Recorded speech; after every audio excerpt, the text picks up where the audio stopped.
Ouça agora uma palavra de fé e ousadia para o seu coração, com o reverendo Roberto Barnabé. Glória a Deus. Você pode aplaudir ao Senhor mais uma vez? A Ele toda a honra, toda a glória. A sua espada em Isaías 53, Isaías capítulo 53. Amém. Já está aqui no televisor. Louvamos a Deus. Glória ao Senhor. Diz assim: quem deu crédito à nossa pregação? E a quem se manifestou o braço do Senhor? Porque foi subindo como renovo perante ele, como raiz de uma terra seca. Não tinha parecer nem formosura, e olhando nós para ele, nenhuma beleza víamos para que desejássemos. Era desprezado e o mais indigno entre os homens, homem de dores, experimentado nos trabalhos, e como um de quem os homens escondiam o rosto, era desprezado, e não fizemos dele caso algum.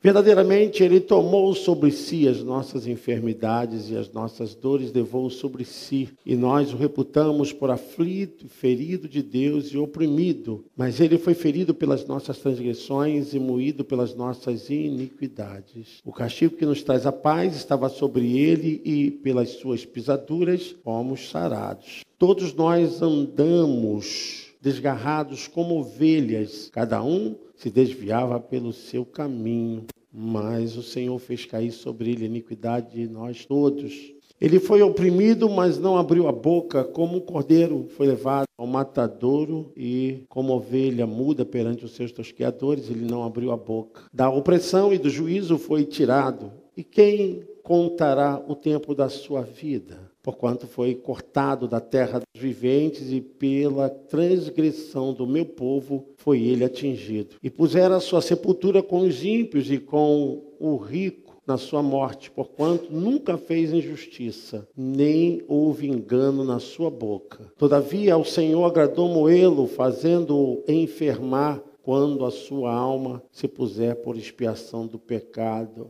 Verá a sua posteridade, prolongará os dias, e o bom prazer do Senhor prosperará na sua mão. O trabalho da sua alma ele verá e ficará satisfeito. Com o seu conhecimento, meu servo justo justificará a muitos, porque as iniquidades deles levará sobre si. Pelo que lhe darei a parte de muitos, e com os poderosos repartirá ele o despojo. Porquanto derramou a sua alma na morte, e foi contado com os transgressores. Mas ele levou sobre si o pecado de muitos, e pelos transgressores intercedeu. Que maravilha, hein, gente? Você pode se assentar. Nós precisamos ver o mundo espiritual. O mundo espiritual transcende esse entendimento comum, terreno, que tem explicações filosóficas e muitas das vezes não se chega a lugar nenhum.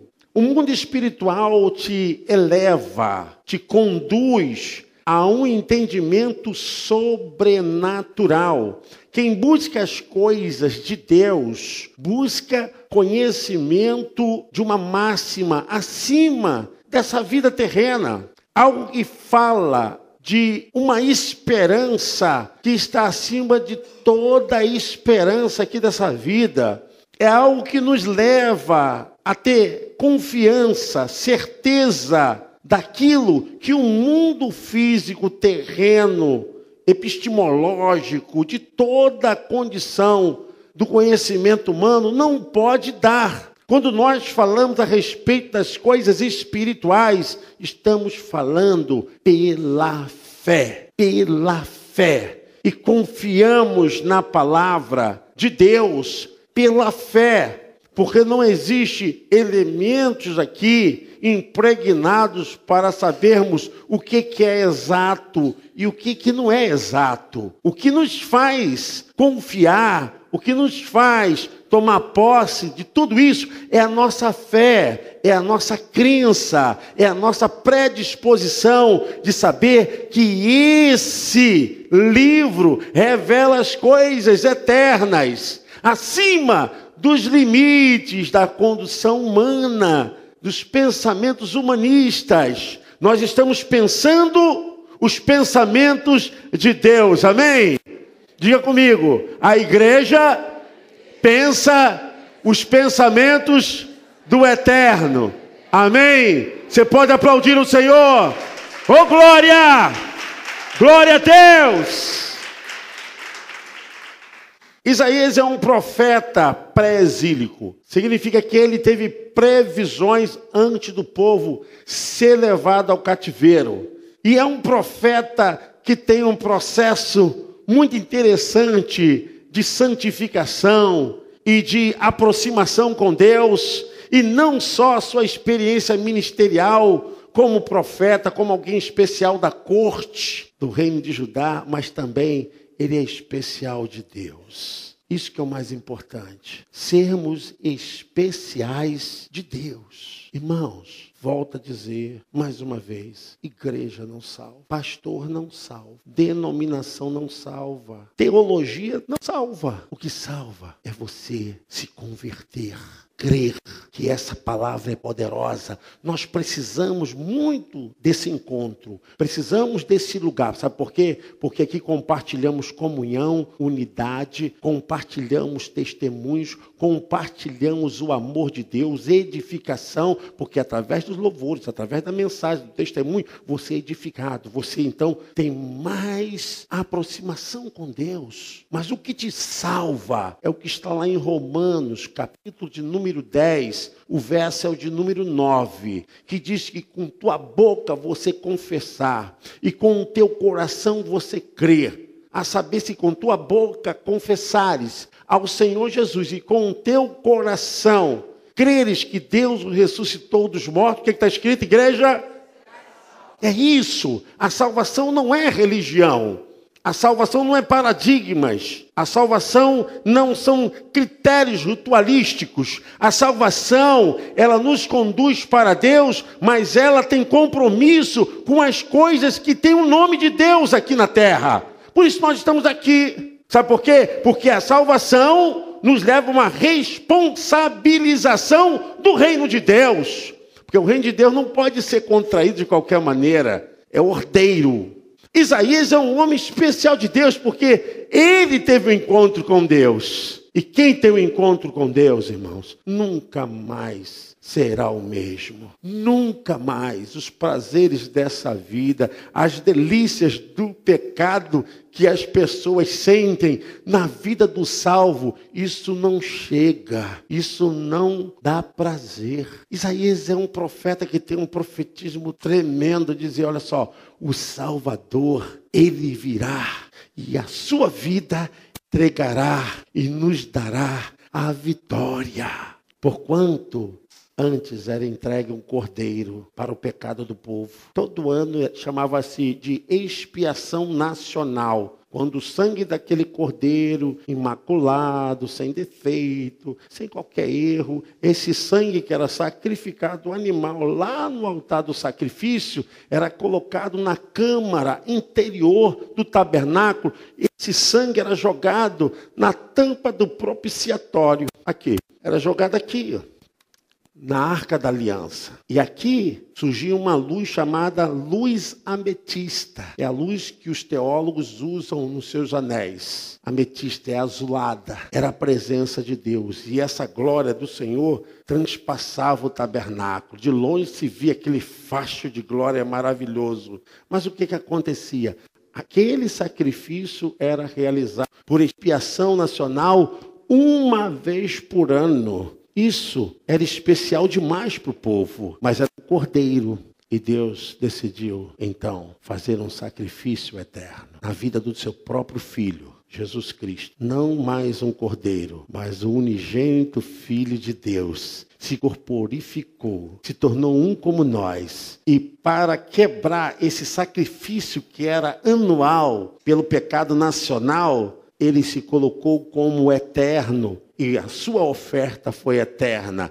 Por isso que o texto diz, verdadeiramente ele tomou sobre si as nossas enfermidades e as nossas dores levou sobre si. E nós o reputamos por aflito e ferido de Deus e oprimido. O verso 5 diz que ele foi incumbido consciente da sua passagem de sofrimento. Mas ele foi ferido pelas nossas transgressões e moído pelas nossas iniquidades. O castigo que nos traz a paz estava sobre ele e pelas suas pisaduras, pelo seu ministério, pela sua oferta, pela sua entrega, pelo seu despojamento. A Bíblia diz que nós fomos sarados. Ele se tornou o próprio sacrifício no nosso lugar. Ele é a resposta para o mal. Ele é a resposta para o pecado.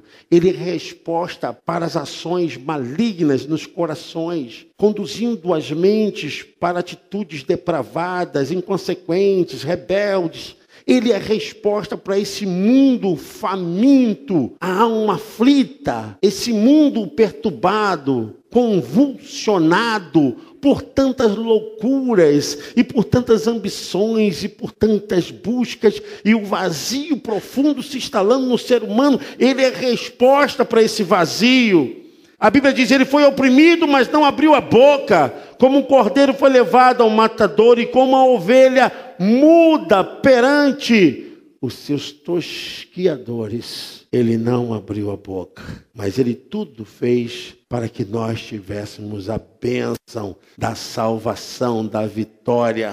Isso acontece numa previsão, não que Isaías estivesse perto dele, não que Isaías estivesse bem perto do profetismo do Novo Testamento, ao contrário, Isaías vê tudo isso 700 anos antes do seu nascimento. Ele tem essa revelação profunda que o Messias viria e que abriria uma porta, e essa porta ninguém poderia fechá-la. Essa porta que jamais poderia ser trancada, impedida para ninguém, que é a porta da salvação. Ele abriu quando ele entregou a sua vida, quando ele passou por esse estado de sofrimento, de depressão, de horror.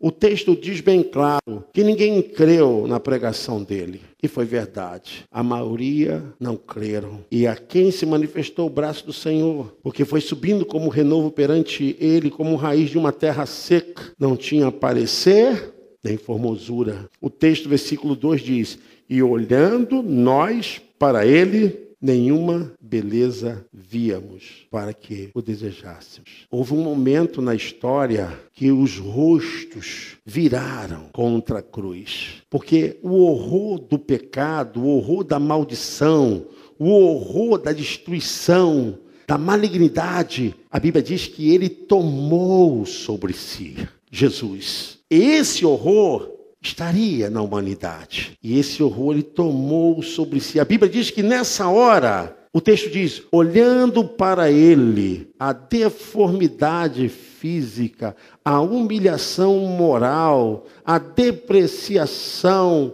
espiritual, os horrores, os vexames, as injúrias, as bufetadas, os socos, a tortura estava justamente na vida dele. Por isso o texto diz, olhando nós para ele, nenhuma beleza, como tem beleza no rosto de alguém que passou o tamanho sofrimento. E a Bíblia diz que ele passou tudo isso, era desprezado e o mais indigno entre os homens, homem de dores, experimentado nos trabalhos, e como um de quem os homens escondiam o rosto, era desprezado.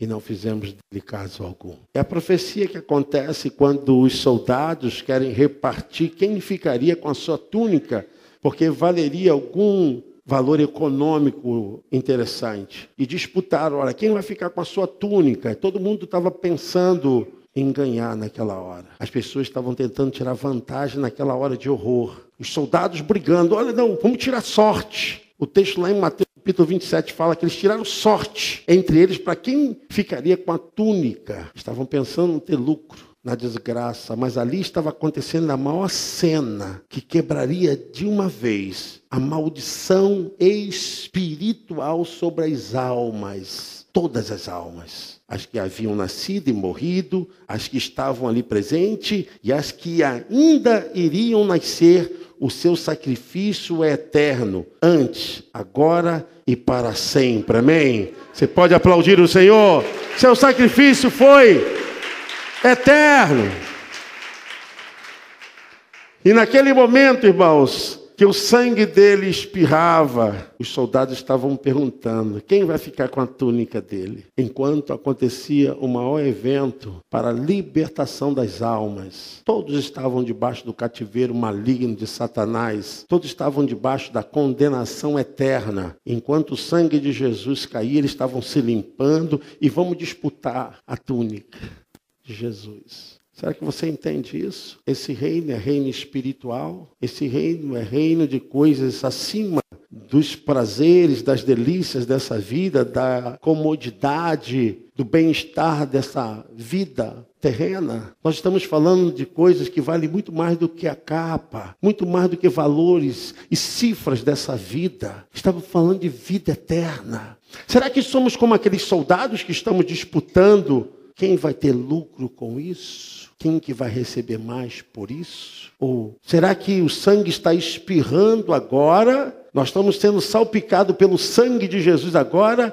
e estamos preocupados com outras coisas, outros valores. A igreja tem que voltar ao início de tudo. Nós pregávamos nas ruas: Jesus voltará. Pregávamos que o pecado já foi anulado, quebrado, mas para quem permanecer na fé. Hoje em dia, será que queremos a capa de Jesus ou o seu sangue? Ele ficou desfigurado, não tinha formosura nem parecer, e nós o reputávamos simplesmente como um aflito e alguém ferido de Deus. Esse Cristo sofrido, torturado, que foi conduzido a esse sofrimento terrível, ele fez isso no meu lugar e no seu lugar. Ele sofreu a minha dor e a sua dor. E o texto fala muito claro, em Isaías, que nós lemos, que da opressão e do juízo foi tirado. E quem contará o tempo da sua vida? Porquanto foi cortado da terra dos viventes, e pela transgressão do meu povo foi ele atingido.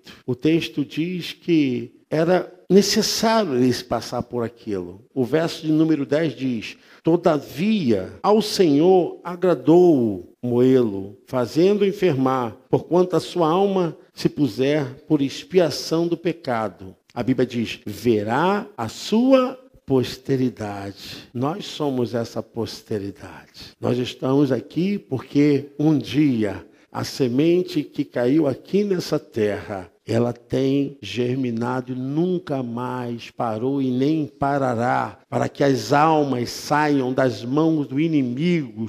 O inimigo sujo que trancafia as almas na maldição, no pecado, nos vícios, que explora a moral do ser humano, que explicita a vida física, que expõe os horrores da humanidade, que distorce os bons costumes. Ele veio para buscar esses que estavam perdidos. Não existe ninguém que não possa ser alcançado por Deus. Porque o testemunho é esse, é que do seu trabalho ele verá a sua posteridade. E a Bíblia diz: prolongará os dias e o bom prazer do Senhor prosperará na sua mão. Glória a Deus. De uma coisa você tem que entender, que nada do que Jesus Cristo fez, ele fez por ele. Ele não morreu pelo próprio pecado. Ele não morreu porque ele estava debaixo de maldição. Ele não morreu porque estava sob um domínio despota, um domínio tirano. Não. Ele morreu porque somente ele poderia fazer isso que é eterno, para nos tirar da perdição eterna. A salvação é e sempre será pessoal. Ninguém é salvo porque o pai e a mãe é salvo. Ninguém é salvo porque vai à igreja. Você é salvo porque você crê e traz essa fé para dentro de você, que é capaz de te tirar de todo o embaraço dessa vida. A palavra de Deus diz em Romanos 10:17 que a fé, ela vem pelo ouvir. A fé, ela produz, ela tem uma causa principal, que é a palavra de Deus. De sorte que a fé, vamos ler juntos? De sorte que a fé é pelo ouvir, e o ouvir... Amém? Você pode aplaudir o Senhor?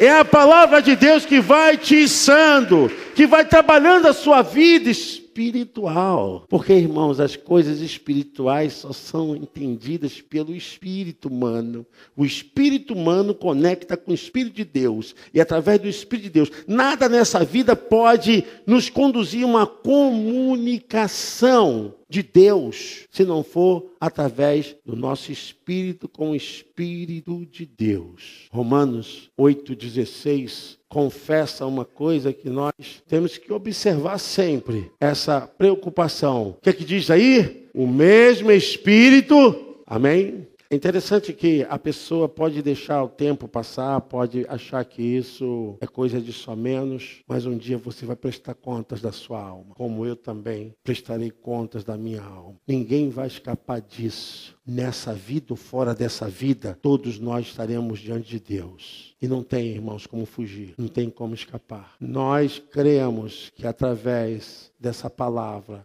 somos gerados. Lá em 2 Coríntios, capítulo 5, verso 17, fala a respeito da experiência que todos nós devemos ter. O que é que diz aí? Assim que se alguém está em Cristo, nova criatura é, as coisas velhas já passaram.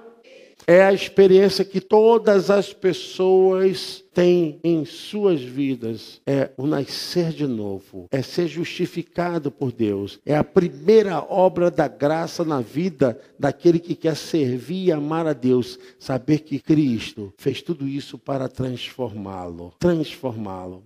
É muito triste quando a pessoa deixa passar muito tempo de sua vida e não consegue trabalhar, não fazer nada para Deus. E quando chega na velhice, quando não pode fazer muita coisa e tem a sua consciência muito pesada e com isso volta aos pés do Senhor e é salva. Amém? Mas não pode fazer nada na obra de Deus porque a sua vitalidade já foi embora. Por isso o apóstolo Paulo fala em Gálatas capítulo 2, versos 20, a respeito dessa experiência de que devemos trazer Cristo para dentro de nós e vivê-lo, né? O que é que diz, igreja? Já estou crucificado com Cristo e vivo, e a vida que vivia na carne, vivo-a na fé do Filho de Deus, o qual me amou. Amém. Essa é a experiência maravilhosa. Conta a história de um casal que bem jovem, tiveram 2 filhas lindas e eram muito jovens. Aquele homem achou que poderia aproveitar mais a sua vida.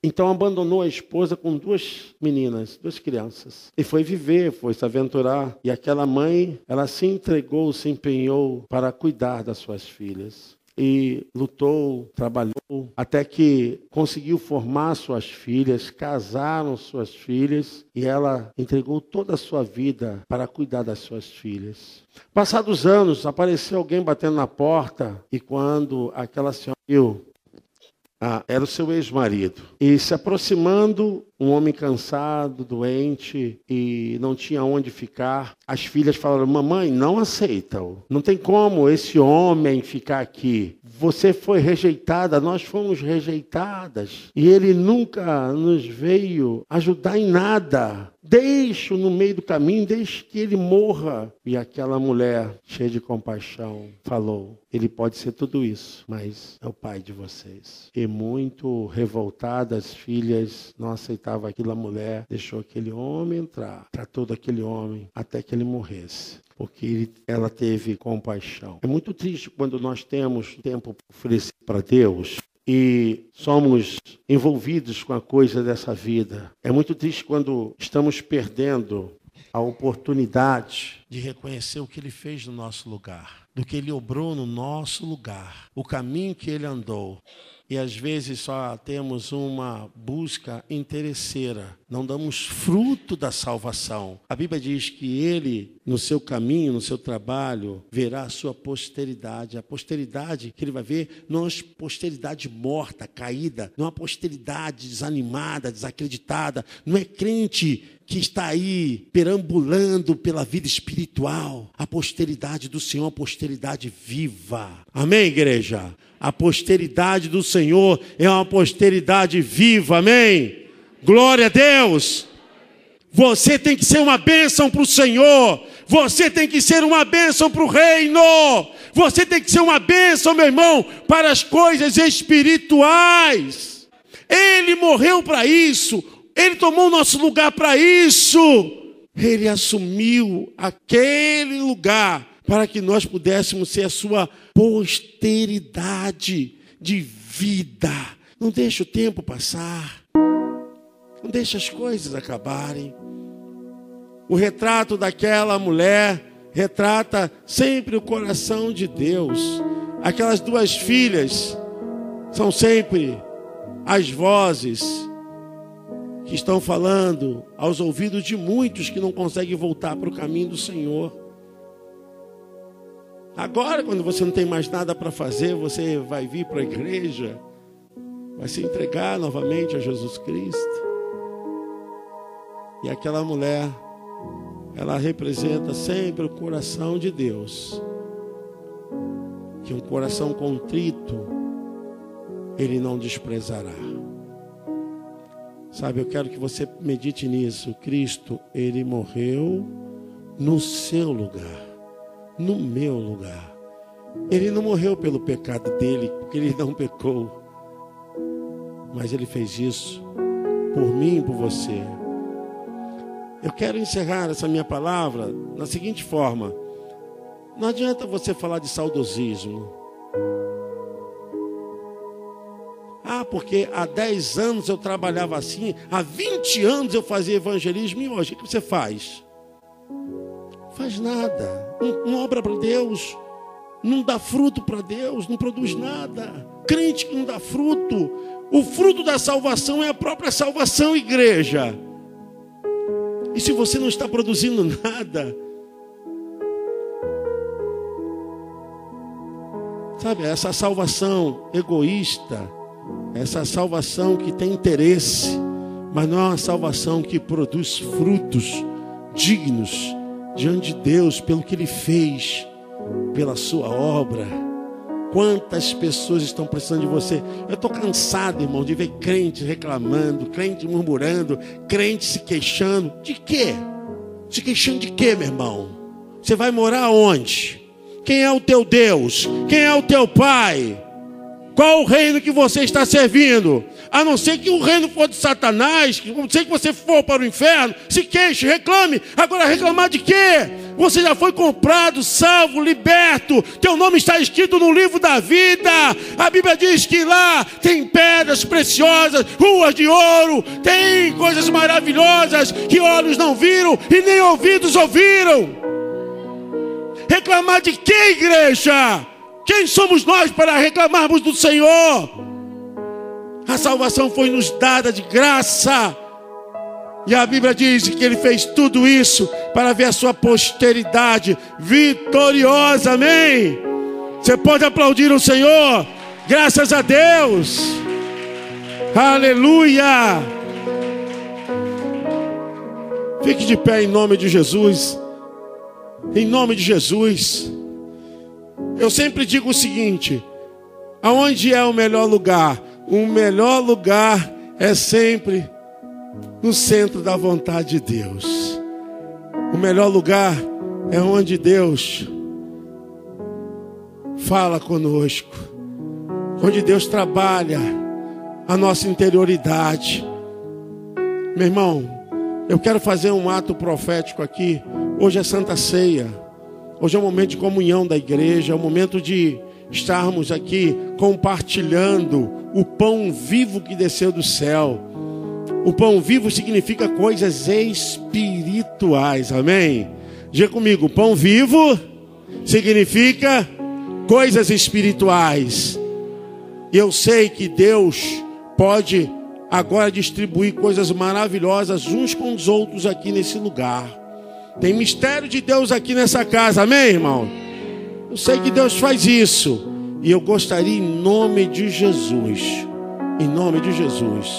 que você agora desse a mão ao seu irmão, em nome de Jesus. Eu sei que nós vamos fazer aqui uma linha de transmissão espiritual, onde o Espírito Santo vai falar aos nossos corações. A palavra de Deus já foi liberada. E nós vamos levantar um clamor aqui. Pastora, Neste vai estar orando, em nome de Jesus, por essa oportunidade. Por essa oportunidade. Eu creio, irmãos, que a obra de Deus, ela está sendo realizada. A obra de Deus não pode parar na sua vida, na vida de ninguém. Eu quero que você comece a declarar, a profetizar. Eu quero que você comece a tirar o impedimento. Comece agora a tirar esse obstáculo da sua mente. Sabe por quê? Você é uma bênção nas mãos do Senhor. Você foi salvo, você foi comprado com o precioso sangue de Jesus para fazer a obra do Deus eterno. E eu quero que essa oração agora chegue na tua vida, na tua alma, em nome de Jesus.